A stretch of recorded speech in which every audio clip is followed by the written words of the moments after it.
Breaking news this hour, an RT documentary crew filming in Syria finds evidence of Turkey's alleged murky deals with Islamic State terrorists. A Spanish mosque is attacked following the Brussels terrorist attacks amid growing concern of a new wave of anti-Muslim sentiment hitting Europe. And also this hour, President Obama resets bilateral relations with Argentina during a two-day visit, which also marks the controversial anniversary of a military takeover in the country, causing widespread protests.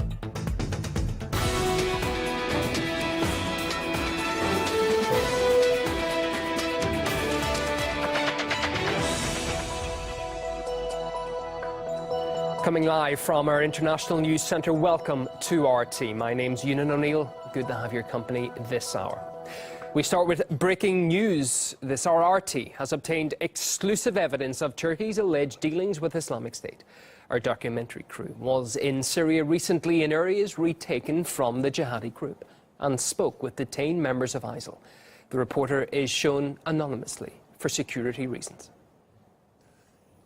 We are an RT documentary crew. We went to northeast Syria to make a film on the Islamic State, which used to control this area, and its oil. Most of the filming took place in the city of Al-Shaddadi. It is home to about 10,000 people. So here you can see us walking with the Kurdish YPG fighters in houses which only 10 days ago were occupied by ISIL fighters.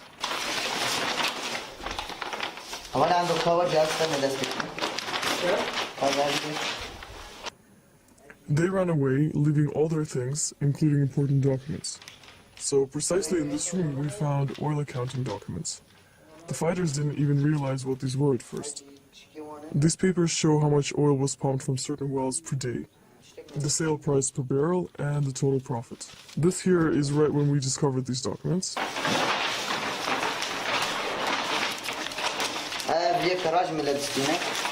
And here you can see the Islamic State symbol on top of the bills of sale.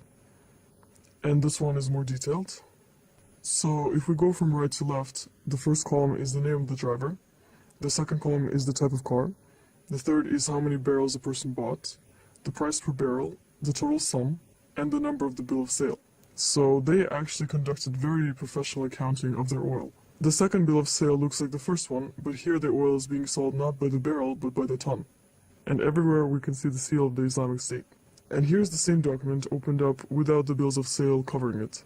We have the name of the driver, type of vehicle, how much was paid before the oil was weighed, the weight of an empty vehicle, the weight of a full vehicle, and the difference. So how much oil was pumped into the vehicle, the final price, and the number of the bill of sale.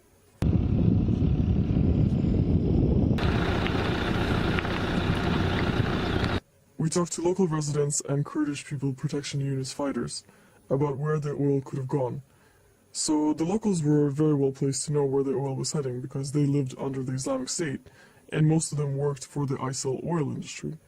Between 75 to 95% of locals had really no alternatives to working in this industry because it was difficult even for an educated person to find a job there. So they explained how this chain worked. The oil that was pumped from the wells was taken here. It was heated and separated into petrol, gas, and you can say clean oil. And this clean oil was sold on. When we asked some of the residents who used to work there where they thought this was sold to, they said that there were intermediary traders from Raqqa and Aleppo who took these supplies. They also often mentioned Turkey. But the main evidence we got was from our interview with a captured ISIL fighter of Turkish origin. Oil is being traded, that is for sure. Apart from that, they're also providing ISIL with food and other goods. ISIL is under an embargo. It's not easy for them to find food supplies. They're also provided with money, weapons, and ammunition. All this is done openly. We didn't ask him specifically about oil, but about his personal story. And without being prompted, he said that it was easy for him to cross the border and become a member of ISIL because this is what Turkey wants. When we asked him why this is the case, he explained that Turkey gets something in return and that something is oil. We were able to talk to a representative of the YPG, who showed us a collection of passports they obtained from killed ISIS fighters. They were citizens of various countries: Kazakhstan, Uzbekistan, Russia, Turkey, France, and many more. But the one thing they all had in common was a Turkish border stamp, so each passport had one. They arrived in Turkey and then illegally crossed the border to Syria and joined ISIL. The Kurdish security services also gave us personal documents which were taken from a memory card of an ISIL member. And there were pictures of future ISIL recruits, and here we have a picture that they took themselves in front of the obelisk of Theodosius in Istanbul, and the next picture shows them as fully equipped ISIL fighters in Syria. We were lucky to interview 3 ISIL members. The first was a local from Al-Shaddadi, the second was from Saudi Arabia, and the third was a Turkish citizen. Both of the foreigners arrived, of course, through Turkey, from Istanbul, and then they illegally crossed into Syria. بدأت وصولي إلى تركيا. I flew to Turkey, no visa was needed. It was very easy to enter Turkey and to travel through the country. I passed Turkish security checkpoints and encountered no obstacles. Islamic State militants always go to Syria via Turkey. They have no difficulty crossing the border. There was a lot of Turkish goods and products in the areas of Syria we visited. There appears to be smuggling on a daily basis, but nobody asks questions. So even though everyone knows that there is a war going on in Syria, and Islamic State is right on the border with Turkey, this border is still not secured.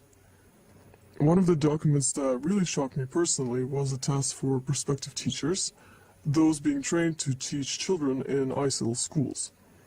And there we found about 10 completed tests by these potential teachers, and one of the questions was, if a person ridicules the beheading procedure carried out by a member of the Islamic State, how should he be treated and why? And the answer was that he's unfaithful because if he ridicules this procedure, then he's laughing at the entire Muslim faith. There was another question. If a person gives food to an Alawite besieged in his own home, how should he be treated and why? The answer was again that he's unfaithful because this Alawite has been condemned by Muslims, and in doing so he shows that he loves this Alawite more than Allah. Another interesting thing is that Islamic State members fled prior to the Kurdish offensive, dropping everything, including their weapons, those documents, and their personal belongings, and even their shoes. So when we walked around these apartments, we found beard shavings in front of a mirror and scissors, because they had changed into regular clothes before running away so that the Kurds wouldn't spot them.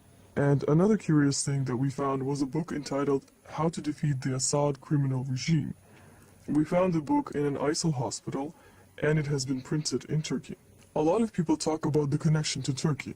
A captured ISIL fighter himself told us that if they couldn't receive weapons, people, and food, and if it was impossible for Islamic State members to get into Turkey to get medical help and rest, then Islamic State would lose their support and a very big sponsor. Why is Turkey doing all of this? Turkey and ISIL have a common enemy, the YPG. Turkey doesn't want to find them itself. They choose to act through an intermediary to get rid of their enemy. That is why Turkey allows jihadists into its territory.